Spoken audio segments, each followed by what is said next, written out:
Ever looked at your life and thought, here we go again, same old cycle, same old me? But maybe it's not you that needs fixing. Maybe you've just been staring at life through a lens that's too small. What if you zoom out first, then change the angle, and try to zoom in again?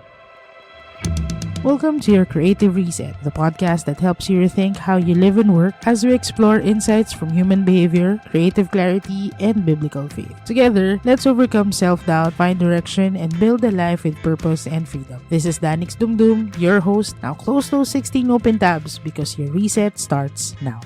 I've been feeling a bit of a limbo lately. Parang lost in what I wanted to do next. I know one thing for sure. I don't want to go back and find another job. Kasi pag ginawa ko yun, I'd just be doing a disservice to whatever company would hire me. Kasi alam ko, half-hearted na ako, misaligned na yung purpose, tsaka yung talagang gusto kong gawin. I also knew that I went all in on becoming a coach. And yun yung isang desisyon na ginawa ko na. Pero napapaisip pa rin ako. That's when the whisper started. Not loud, but constant. Ang daming doubts, ang daming fear, and a lot of frustration. The kind that shows up not as panic, pero yung slow heaviness na hindi mo ma-explain pero alam mong nandun. In my heart, I've been asking, tama pa ba yung ginagawa ko? Hindi ako naghahanap ng work. I'm not even looking for clients for my agency anymore. In fact, I've been saying subtle no to some opportunities. And most of all, iniisip ko din, if I really believe in this, why does it feel like nothing's moving? But here's what changed things for me. My plans didn't change. I didn't find a new strategy. Meron lang akong ginawa. That started everything. I changed the way I saw my situation. And even looked at my progress differently. I started journaling again. Looking at my life, not just from the middle of it, but from above it. I zoomed out. I started to notice something that I hadn't seen before. Doon ako nagsimulang mag-zoom in ulit. This time, on the progress I've actually made in the past weeks, months, even years. Kasi kung tutuusin, malayo pa. Pero na-realize ko din na malayo na. Here's what I've learned. Our situation doesn't always have to change for something to shift. Hindi kailangan may magbago lahat para lang ma-feel mo na may nagbago. Sometimes all it takes is a new lens. Kasi there's this part of our brain called Reticular Activating System or RAS. This is like the internal filter or spotlight rather ng brains natin. And whatever you focus on, that's what your brain highlights. So kapag feeling mo stuck ka or walang nangyayari sa life mo, our brain would start filtering our entire reality through that lens. And everything else will just fade into the background. So, di ba nga sinasabi nila, what you focus on expands. Kasi dahil yun sa feature ng brain natin, na kung ano yung lagi mong napapansin, kung ano yung lagi mong nakikita, yun na yung nasa spotlight na ha-highlight ng brain mo. Kaya yung mga missed opportunities, yung mga rejections, yung gaano kahirap yung trabaho mo, kung gaano kahirap yung ginagawa mo, even yung mga slow and lean weeks na nangyayari. Kapag tinitignan mo yon, and then you feel na hindi ka nag-grow, hindi ka nagpa-progress, nai-interpret yun ng brain mo na, see, you're not making any progress. Yun na lang talaga yun. Hanggang doon na lang talaga yun. But here's what's actually happening. Yung RAS natin, yung Reticular Activating System natin, it's not judging us. It's just following orders. So, iniisip nung RAS natin na kung ano yung fino-focus ng mind ng brain natin is important. Kaya yun lang yung lagi niyang pinapakita sa'yo. Ito yung fino-focus niya. Dito siya laging nagdudwell sa thought na to. So baka ito yung importante sa kanya. Baka ito yung gusto niyang mayari. Kasi hindi niya yun nai-interpret ng RAS na part ng brain natin. Hindi yun yung nag-i-interpret ng mga bagay-bagay. Ang role lang niya is mag-highlight ng thoughts. Mag-highlight ng mga bagay kung saan tayo nagfo-focus. Kasi yung part ng brain natin that interprets things is what we call the prefrontal cortex. Doon siya makikita. Ito yung nag-interpret ng meaning. It's our internal storyteller. But here's the thing. Itong prefrontal cortex din na to doesn't always tell the truth. It tells the story it has been taught to tell. Kung ano lang din yung capacity niya na maintindihan yung bagay, yun lang yung ini-interpret niya doon. Kasi yung prefrontal cortex natin, it makes sense of our life using a biased map. Sinishape yon, yung map na meron yung brain natin, it is shaped by old stories. Kung ano yung mga bagay na sinasabi natin sa sarili natin na ang hirap nito, ganito na talaga yung buhay. So that's the old stories we've been telling ourselves. Second, yung emotional memories. Kapag may mga failures tayo in the past, kapag may mga rejections tayo, kapag nakaranas tayo ng mga burnt out from before. So, yung mga bagay na yun, yung experiences na yun, yun yung inuulit ng brain natin. And last but not the least, confirmation bias. Ito yung tendency ng brain natin to reinforce what you already believe. Kasi nga, naniniwala ka na dito sa sistemang to. So, ito na lang yung inuulit ng brain natin sa atin. So, if our baseline belief is, I'm already doing the best that I can, wala na akong magagawa pa, it is what it is, then even simple things, like yung another failed attempt, nyari may na-miss tayong opportunity or feeling natin na-miss natin yung opportunity or seeing someone else move ahead, our brain interprets that as proof na hanggang dito lang talaga yung kaya natin gawin. And sometimes, you start to see it as someone else's insensitivity. Like, hindi naman nila nagigets ko ano yung pinagdadaanan ko, so who are they to tell me na ito dapat yung gawin ko? Kaya naman minsan, what we believe in is, wala, unfair lang talaga yung buhay. Before, I used to believe that the injustices of the world.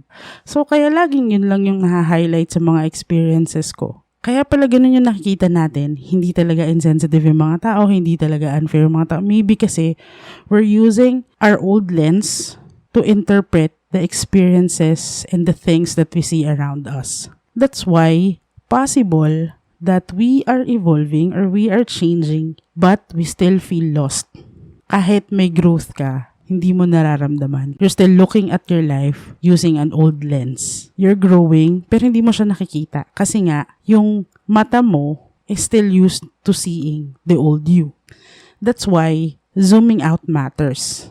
When you step back, you interrupt yung loop, yung pattern ng brain mo. You step back and you interrupt that loop. You give your brain a new instruction. Oh, dahil nag-step back tayo, let's look for evidences of growth. Kaya nag-journal ako, tas intentionally, that's what I've been looking for. Ano na ba yung naging progress ko for the past 12 months? Or ano yung mga decisions na ginawa ko last month? How I was different today than I was last year.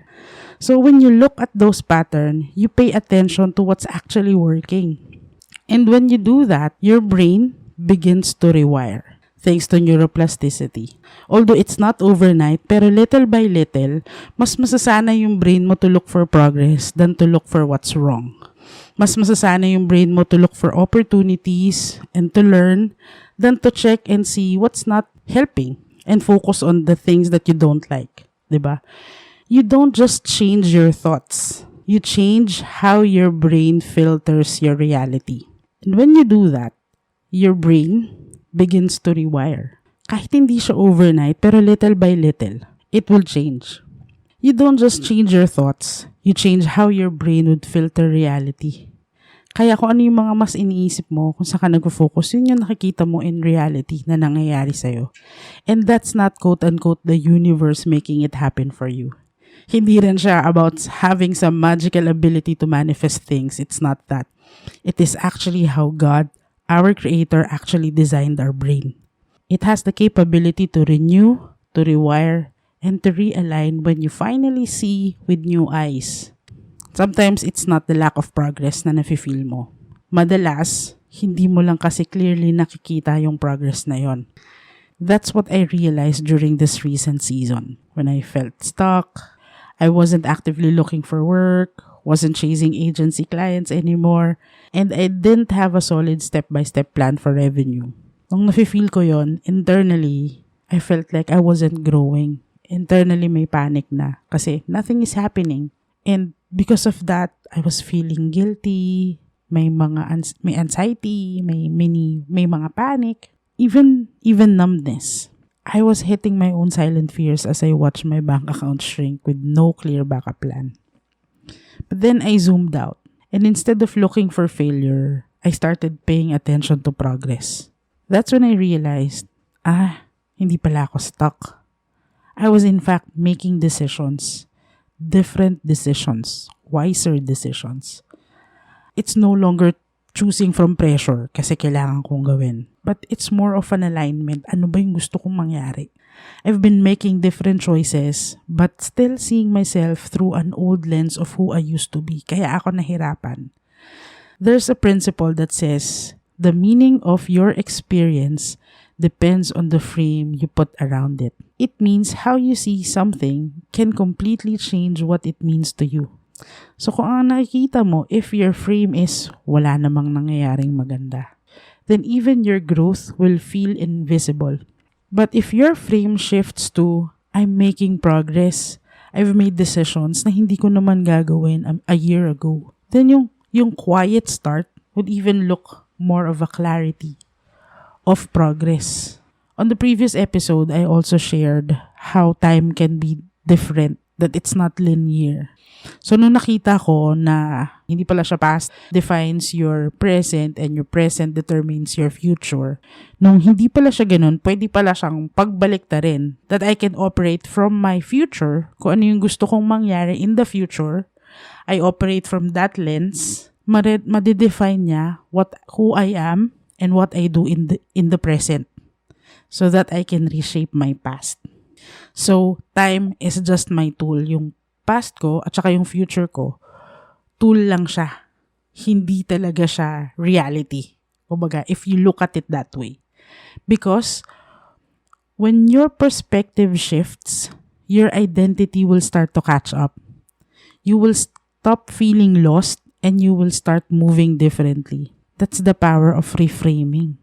Pag pinalitan mo kung ano yung nakikita mo, you look at it on a different perspective. Na hindi man nagbago yung sitwasyon, pero dahil tinignan mo siya from a different angle, nag-iiba yung meaning niya. And when you see things this way, you're never going back. There's a quote, a mind stretched by a new experience can never return from its former dimension. Pag na-stretch na yung brain mo, nagbago na yung isip mo, nagbago na yung utak mo, nag-grow na yan, hindi na yan mag-shrink kung ano siya dati. Kahit anong gawin mo, hindi na yan babalik sa normal. Pwede natin maging goal yun. To stretch our minds, stretch our brains, mas palakihin pa natin yung nakikita nun. This idea of shifting perspectives, of seeing things differently before anything even changes, hindi lang to psychological, hindi lang siya neurological. It's also God's principle. Because sometimes, the Lord doesn't change the situation first. Hindi mo na niya yan binabago. Alam mo kung ano binabago niya. Binabago niya how you see things. That's why Paul reminds us in 2 Corinthians chapter 4 verse 18. Sabi doon, so we fixed our eyes not on what is seen, but on what is unseen. Since what is seen is temporary, but what is unseen is eternal. So this verse, it's not asking us to deny yung reality. Hindi yun. What this is telling us, it's actually inviting us to see beyond what meets the eye. Because whatever you see is just temporary. Kung you're looking at things na mahirap, temporary lang yan. So you have to look past the delay, the quiet, the not yet, because these are just temporary things. We're invited to anchor our focus on what's already unfolding. Kahit di mo pa siya nakikita, literal sa harap mo. Pero yung brain mo, yung mind mo, naisip na siya, naging klaro na siya sa isip mo kung ano yung gusto mong mangyari. Kasi even if it's still taking shape beneath the surface, it becomes real already for you. This is what real transformation would look like. Hindi yung striving for control, but you're letting God renew your vision. Kung paulit-ulit yung nangyayari, baka kasi yun lang yung nakikita mo, kaya parang paulit-ulit, kaya parang walang progress. Because when God shifts your perspective, you start to see your life differently. And from that place, you move differently too. So maybe this is where you are, just looking at your life through a lens that no longer fits who you're becoming. Kaya ka na-frustrated. Before you try to push harder, bago mo ayusin yung mga kailangan mong ayusin, kaya bago ka maghanap ng next game plan, baka ang una mong kailangan gawin is pause. Zoom out ka muna, step back, shift mo yung angle mo. Change your angle or change your lens. Change the way you look at things. Have a different perspective. Then try to look again. Because sometimes, Clarity doesn't come from doing more. Actually, mas madalas pa nga when you do less. Clarity comes from seeing with new eyes. Kumbaga sa five senses, clarity appeals with eyesight. Hindi ka magkakaroon ng clarity if you keep on seeing the old things. So you need to see differently. You don't just feel better kapag nangyari yon. You begin to move with intention, with focus, and most importantly with faith. The change will start to show up in how you decide, what you say yes to, what you release, and how you carry even in slow days. You stop pushing to prove yourself. You start choosing with clarity. You stop striving for certainty. You start trusting the rhythm God is building in you. Your creative reset starts, not when everything changes, but when your perspective does. Because when your perspective shifts, your path starts to shift with it. Thank you for having your creative reset with me. I'm Danex. If this episode helped you, share it with someone who might need the same reset today. And if you haven't yet, please subscribe to the show and give it a quick review. It helps us reach more people who feel stuck with self-doubt so they can also find clarity and creative freedom. Sometimes, the reset you need is a return to who He made you to be. Again, this is Danex Dumdum and see you on your next creative reset.